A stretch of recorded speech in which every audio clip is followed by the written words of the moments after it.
Hello everyone, and welcome to a very interesting game I said I have prepared for you this evening, and I know what you're all thinking. Dude, Ivan Ljubicic is not a chess player, he's a tennis player. Well, you are right about that, but you might be surprised that he really enjoys chess. Which shouldn't really surprise you, as I'm pretty sure everyone enjoys chess. He who says he doesn't either doesn't know the rules or he's lying for some reason. I mean, why wouldn't someone enjoy chess? Now, this here game, it was played online, and Ivan Ljubicic doesn't really need any introduction, but in case any of you haven't heard of him, I will just give a couple of sentences in short.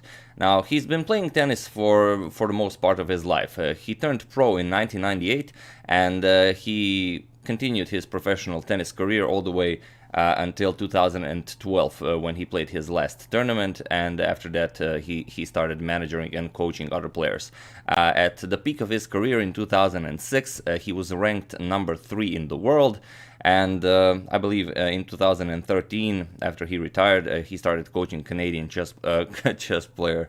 Canadian tennis player Miloš Raonic, and after that, I believe as of 2015, he's coaching his old tennis rival Roger Federer. So I was very interested to see this game, and the reason I have this game is because Ljubičić contacted me during the 2018 candidates tournament. He was inquiring about some general questions, you know, where can he watch the candidates, this and that, and I was also very impressed that he was interested in chess. So as of then, we stayed in contact, and this game, he sent it to me today.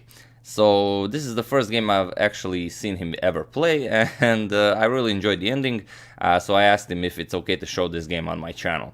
As he is a very well-known figure in the chess world, I thought it would be a nice way to promote chess. And I also asked him to send me a couple of photos, you know, if it'd be nice if they were a high resolution. So he did send me a couple of them. Let's just check them out. Here is a photo of him and Roger Federer. Also, we do have another one, also of him and Roger Federer, and here is a goofy one of him when he was a bit younger. Also, we have a photo of him teaching his children how to play chess, and this is one where he teaches his daughter, and this is the one where his son is making the moves. So there, some photos for us to enjoy. Now let's see the game.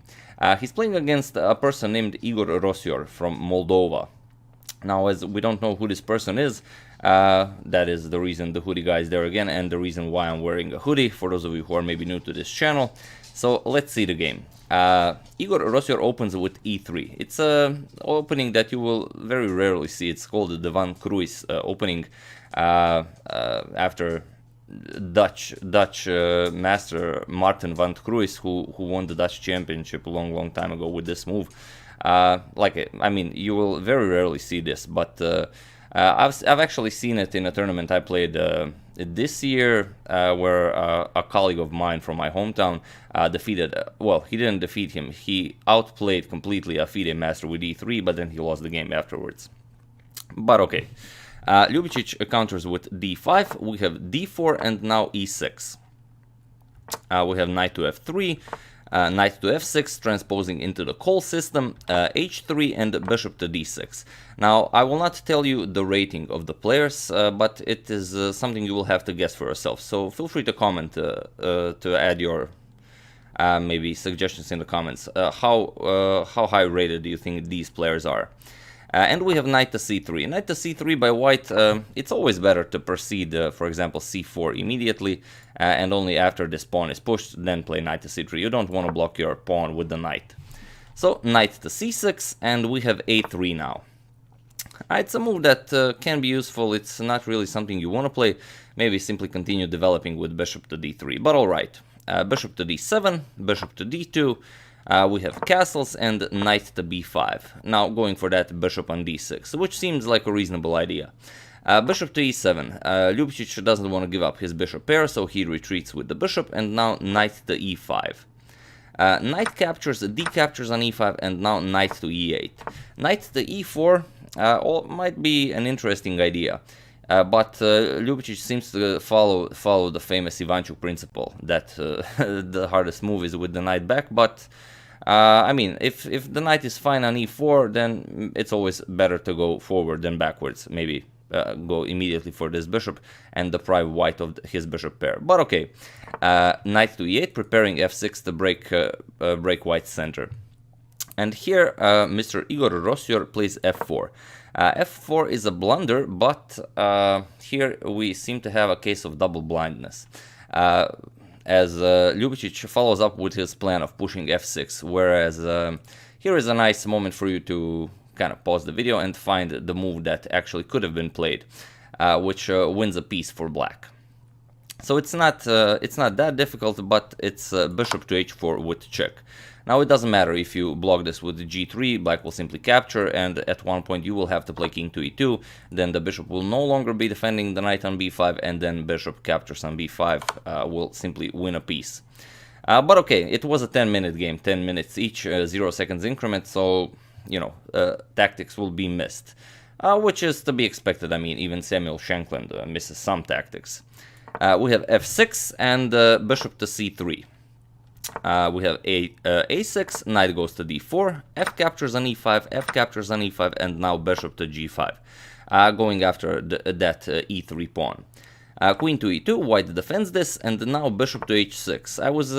I was actually very impressed by this bishop to h6 move, which makes room for the queen to come to g5. You might immediately get the urge of going bishop to h4, but after bishop to h4 check, yes, you do force the king to d1, you've deprived him of castling, and then immediately you maybe want to rush down with rook to f2. Seems very aggressive and very powerful, but actually after queen to g4, black doesn't really have anything here. And you have to be very careful. For example, now if you proceed, c5, knight moves, knight f3, now white, this rook really doesn't have anywhere to go. The bishop is attacked twice, and after you move the bishop, queen g3 will win the rook. Now you have to give up the exchange, either you'll capture the bishop or the knight, and then white is simply up the exchange. So bishop to h6, a nice quiet move. We have queenside castle and bishop, queen to g5 now, going after the e3 pawn. We have knight to f3, as you can't defend both pawns. The e3 pawn is attacked and also the e5 pawn. So white decided to protect the e5 pawn, knight to f3, and now comes queen captures, so grabbing a pawn. Queen captures, bishop captures with check, king b1, and now Ljubičić is up a pawn. We have c5, bishop to d2, offering a trade of bishops, bishop captures, rook captures, and here you definitely want to continue with a move like b5, but we seem to have a case of another case of double blindness. Ljubičić proceeds here with c4. c4 doesn't work in this particular situation, and you know, I'm pretty sure maybe you want to pause the video, see why it doesn't work, is because the bishop on d7 is undefended. So here white could actually capture this. Bishop captures, and if you capture, then rook captures on d7. So black would actually give up his extra pawn if white proceeded as he should have. But after c4, white decided to go for a different plan. Rook to d4. We have knight to c7. Where bishop to c4 is still an idea, but white continues with his plan. He's not interested in winning a pawn. Rook to h4, with ideas of knight to g5, followed by knight captures or rook captures on h7. We have b5, further expanding on the queen side, and now knight to g5, going after the h7 pawn, which is a bit weird plan. Ljubičić simply plays h6, and he kicks the knight back. So as you can see, white's previous 5 moves were rook coming to d4, then rook coming to h4, knight coming to g5, knight coming back to f3. So all of these moves were basically stopped by this one h6 move. So it's not a plan you want to really commit to, as you know, if white just thought about what he was doing, he would see that h6 prevents everything. But okay, a5, further expanding on the queen side, and now we have knight to d4. And knight to d4 seems like a powerful square for the knight. Yes, the knight does occupy a central square. But where's the knight gonna go? b5, c6, the bishop on d7. You might think that it's not very active, but it's actually controlling all of the squares that this knight can go to. And later it can easily be activated via bishop to e8 to g6. So okay, we have b4. A captures on b4, A captures on b4, and g4. g4 is an interesting move that prepares g5. Of course, white wants to break open here all the files on the king side, play rook to g1 maybe. But here, also, I was very impressed by this move. Ljubičić plays the strongest move recommended by the engine. He plays rook to f4. And now white is no longer able to push g5, as the rook on h4 is undefended. Also, the knight on d4 is under attack. And after the knight moves, then the rook is coming to e4 to attack the e5 pawn. So here, knight to e2 was played. You could try a move like c3, but c3, then you open up this diagonal, then bishop to e8 is coming, and this would be very uncomfortable for white. For example, if you play something like, let's say, bishop to e2, you have to play something, then bishop to g6 check, king moves, and rook to a1 will pick up the h1 rook. So, after rook to f4, we have knight to e2, rook to e4 attacking the knight, and now rook to h2. Preparing to defend the knight, and maybe go to f2 and place the rook on g2, the bishop on g2. Rook captures on e5. There was really no way of defending this pawn. Knight to c1, and then now knight to e1, pinning that knight on c1. Bishop to e2, and here it's a very interesting position. Black is completely winning here, and there are a couple of interesting ways you can win this game. In the game, Ljubičić played b3, which is also winning, but there is another interesting way of winning it. Ljubičić went for the win on the queen side, but there is another win on the queen side, which is c3. c3 wins immediately, because now this c-pawn is guarding the d2 square, and there is no defense against rook captures on c1. Even if you capture here, for example, pawn captures, there's really no way of stopping this. The knight can't move, the knight is pinned, and there is no defense of rook captures here. Whatever you play, rook f2, then rook captures on c1 is coming. King captures and rook to a1, this will be checkmate. But instead of b3, instead of c3, Ljubičić played b3, and again, there's really no stopping this. His opponent in this position played rook to g2, and here is a nice position for you to solve. It's actually checkmate in 2. Feel free to pause the video and find the checkmate. So as usual, I will give it a couple of seconds for you to decide. For those of you who found it, congratulations, you are an excellent checkmater in 2. And for those of you who just want to enjoy the show, now as you can see, before c3 was played, so d2 was covered, now b3 was played, so a2 is covered. So in this instance, rook to a1 check.